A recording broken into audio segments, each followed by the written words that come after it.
Les créatures encapuchonnées. L'abducté allemand, Arno Farr a vécu une rencontre avec une de ces créatures encapuchonnées. En décembre 1991, il s'est réveillé ressentant une présence dans la pièce. Une créature enveloppée d'une cape noire, la tête recouverte d'une capuche cachant son visage, se tenait immobile et semblait le fixer. L'entité se trouvait à environ 2 mètres du témoin qui était assis, pétrifié et n'osait faire un mouvement dans son lit. Cette créature s'est retournée puis s'est dirigée vers la porte, en lévitant au-dessus du sol. Le témoin s'est précipité à sa poursuite, elle avait tout simplement disparu. Un cas assez semblable s'est déroulé aux USA en mai 1996. Morgan, une petite fille de 6 ans s'est réveillée en pleine nuit pour aller à la salle de bain. La fenêtre du couloir, par laquelle elle avait l'habitude de jeter un regard furtif lors de ses déplacements pour aller aux toilettes durant la nuit, semblait obstruée par quelque chose de sombre, une grande silhouette, enveloppée d'un vêtement sombre, le visage à peine visible sous une capuche, la fixait du regard. Le teint de cette créature semblait verdâtre, ses yeux étaient encore plus noirs que son vêtement. La petite fille, effrayée, s'est précipitée dans la chambre de ses parents, son père a fouillé les environs, et n'a trouvé aucune trace du visiteur. Lucas, 12 ans, vivant à Atlanta a vécu une rencontre similaire. Il s'est réveillé une nuit, de son lit, il pouvait voir la chambre de son frère, dont la porte était ouverte. Quelque chose semblait être assis sur la chaise près du lit de celui-ci, cette chose était vêtue d'un large vêtement sombre, portait une capuche et semblait observer son frère. Le garçon, bien éveillé, pense qu'il doit s'agir d'une pile de linge, mais le linge ne se déplace pas. Cette chose s'est retournée et l'a fixé du regard, Lucas n'a pu voir son visage caché sous la capuche. Cette rencontre effrayante ne s'arrête pas là, le garçon tremblait de peur dans son lit, il a entendu la chaise bouger puis des pas s'approcher de son lit. Pétrifié de peur, l'enfant a recouvert sa tête avec sa couverture pour quelques secondes puis, a eu le courage de jeter un œil dans la pièce, il faisait jour et l'entité avait disparu. Trissa, une abductée américaine se souvient, qu'alors qu'elle avait 5 ou 6 ans, s'être levée pour aller aux toilettes durant la nuit. Alors qu'elle venait de s'allonger dans le lit près de sa mère, une silhouette encapuchonnée près du lit la fixait du regard. Ce n'est que des années plus tard, qu'elle a révélé cette expérience, toujours effrayée par le regard de la créature qui semblait la sonder. Nick, 9 ans, originaire de Californie venait de rentrer tard, avec sa maman ce soir-là, il se préparait à passer à la salle de bain, lorsqu'il s'est trouvé nez à nez avec une petite créature encapuchonnée dont le visage était caché. Alors qu'affolé, il appelait sa mère, la créature a soudainement disparu. Linda Cortil, connue pour son enlèvement en plein New York en 1989, victime d'abduction depuis son enfance, a elle aussi vécu une telle rencontre, une créature encapuchonnée la fixant du regard, alors qu'elle était allongée dans son lit. Anne Andrews, abductée anglaise, a elle aussi eu la visite d'un être encapuchonné durant son enfance, alors qu'elle dormait près de sa mère. L'abducté américain Jim G. a été visité par 2 créatures différentes, une grande créature de type menthe religieuse, accompagnée d'une petite créature encapuchonnée.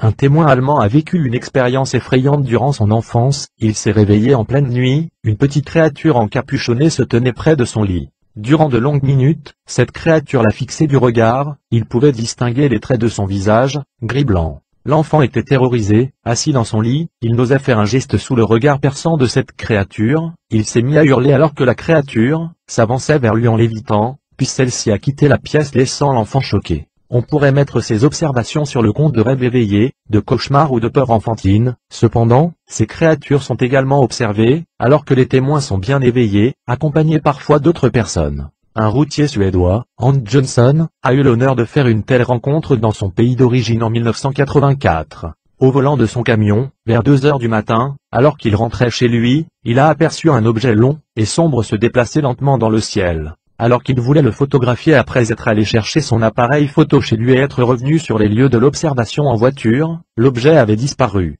Il s'est soudain aperçu qu'une chose sombre bloquait la route, effrayé, il a décidé de quitter cet endroit. Sa voiture patinait sur un talus de neige, l'objet n'était plus visible, mais une petite créature enveloppée d'une cape sombre, lui cachant le visage et le reste du corps était présente. Le témoin, terrorisé est sorti de sa voiture qui refusait d'avancer, s'est précipité vers les maisons les plus proches, 2 créatures semblables à la première, l'ont poursuivi sur la route. Alors qu'un camion arrivait sur la route, les créatures se sont éloignées et ont disparu. L'homme a été retrouvé plus tard dans sa voiture, en état de choc et a dû être hospitalisé. Un témoignage semblable m'a été rapporté par Marco, un témoin français qui, lors de son adolescence et accompagné de 6 autres personnes, a fait la rencontre de ce qu'il appelle un petit moine. Il était 3 heures du matin, les adolescents rentraient chez eux en traversant un petit village situé dans le centre de la France. Cette petite créature se trouvait au bout d'une ruelle sombre et se dirigeait vers eux. Un détail a marqué les témoins, alors que la créature se déplaçait, ils entendaient des claquements sur le sol, comme si un cheval foulait celui-ci.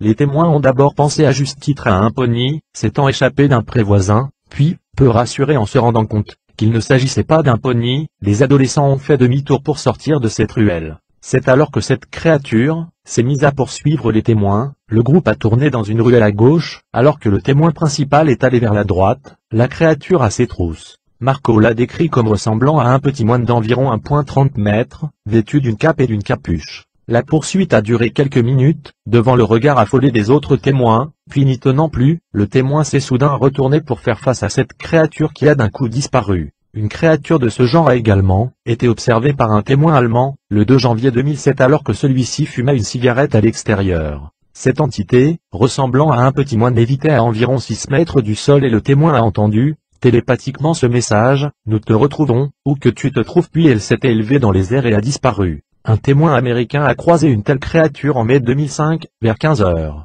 Une petite entité encapuchonnée, dont le visage était caché se tenait face à lui. Effrayé, le témoin a rebroussé chemin et est rentré chez lui. En 1975, Angela Barrigon-Varela et son collègue Remedieux Audier ont entendu une sorte de vrombissement, alors qu'ils se rendaient sur leur lieu de travail, cherchant d'où pouvait venir ce bruit, ils ont vu une étrange créature encapuchonnée léviter au-dessus des rails, elle ressemblait à un petit moine vêtu d'une pèlerine vert foncé. En mars 2006, 2 policiers de Trégan, Chili, ont observé 2 créatures encapuchonnées dont les yeux rouges luisaient. D'autres témoins avaient observé ces créatures de leur voiture. Ces créatures encapuchonnées effrayantes ne sont pas seulement observées, mais semblent également prêter main forte au gris au cours d'enlèvement. Juan Frié, un abducté allemand domicilié à Munich, s'est retrouvé dans une grande pièce, allongé et immobilisé sur une table, entouré de 6 ou 7 créatures encapuchonnées, ressemblant à des petits moines. Une autre créature, un grand gris, semblait diriger l'examen qu'on était en train de lui faire subir. Une victime américaine rapporte qu'en septembre 2000 avoir été enlevée par 4 petites créatures encapuchonnées, dont elle n'a pu voir les visages. À bord du vaisseau, 3 grilles ont examiné la victime sous l'œil attentif de ces entités. Carla Turner rapporte dans son ouvrage Tacan, le cas de Pat qui fut enlevé par 2 êtres d'apparence humaine. Une créature de petite taille, portant une cape noire à capuchon semblait les attendre. Stalké, un abducté allemand rapporte avoir vécu une abduction durant laquelle une créature encapuchonnée était présente. Il ne pouvait voir son visage, son vêtement semblait rouge foncé. Après cette rencontre, il a vécu un missing time, il se souvient de son retour dans sa chambre, cette créature était toujours présente à ce moment-là. À la suite d'une observation d'OVNI rapprochée, un témoin polonais se souvient avoir été escorté à bord du vaisseau par 2 créatures encapuchonnées semblant glisser au-dessus du sol. Une abductée allemande, lors de vacances au Sri Lanka, a vécu une scène terrifiante durant laquelle des créatures encapuchonnées la tiraient de son lit. Son mari, endormi près d'elle a soudain relevé la tête pour voir sa femme léviter au-dessus du lit. Immédiatement, une créature à capuche se tenant près de lui a fait un geste en passant son bras au-dessus de la tête de l'homme qui s'est immédiatement rendormi. Après un missing time, se retrouvant dans son lit, le témoin a réveillé son mari, le couple se souvenait, encore choqué, de cette scène. Une jeune femme polonaise a également reçu la visite d'une créature encapuchonnée, mesurant environ 1,30 m, semblant glisser à quelques centimètres au-dessus du sol. La créature s'est penchée sur la jeune femme qui a eu un missing time. Le témoin se souvient de l'entité lévitant vers le plafond et disparaissant d'un coup. Un abducté canadien a vécu une rencontre rapprochée en 1998, avec une créature semblant porter une cape de jeudi, ressemblant à un moine, présente elle aussi lors de son expérience à bord du vaisseau. L'auteur Whitley Strieber était allongé dans son lit, lorsqu'il a remarqué un petit être coiffé d'un capuchon le fixer du regard. L'être tient une sorte de petite baguette, qu'il frotte comme une allumette devant le visage de W. Strieber. Il y a comme une forte explosion. Ensuite la créature touche la tête de la victime avec cette baguette, et celui-ci voit des images apocalyptiques.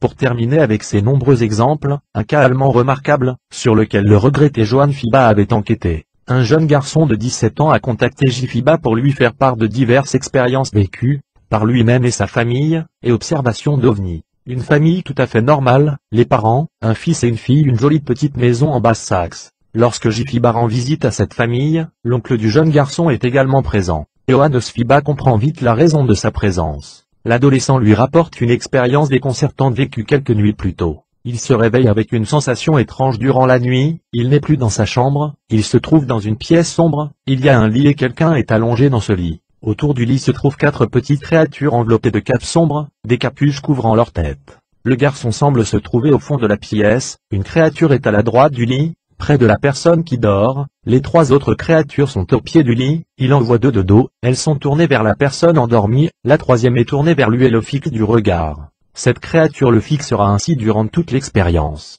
Soudain, la créature près de la personne, qui tient une sorte de bâtonnet dans sa main, lève celui-ci, il s'illumine, éclaire fortement la pièce puis approche cet ustensile vers la tête de la personne allongée. L'adolescent est ébloui, cligne des paupières et se retrouve d'un coup dans son lit, terrorisé, en sueur. Il réussit à se rendormir. Il dort plus longtemps ce dimanche matin, ce qui n'est pas son habitude. Son oncle, le frère de sa mère qui vit à une dizaine de kilomètres de chez eux, est venu comme chaque dimanche matin prendre son petit déjeuner avec eux. Il vient de repartir lorsque l'adolescent descend à la cuisine. Le garçon raconte le rêve déconcertant qu'il a fait à sa mère qui devient pâle. Son oncle vient de lui rapporter la même expérience vécue durant la nuit. L'oncle raconte son expérience à Jifiba. Il s'est réveillé, en pleine nuit, paralysé. 5 créatures sont autour de son lit, une est à sa droite, 3 autres au pied de son lit, elles sont encapuchonnées, l'une d'entre elles lui tourne le dos, 2 autres le regardent. La 5e est au fond de la pièce, il ne peut la distinguer. La créature de droite s'approche de lui avec une baguette qui s'illumine et éclaire la chambre, approche l'ustensile de sa tête et c'est le trou noir.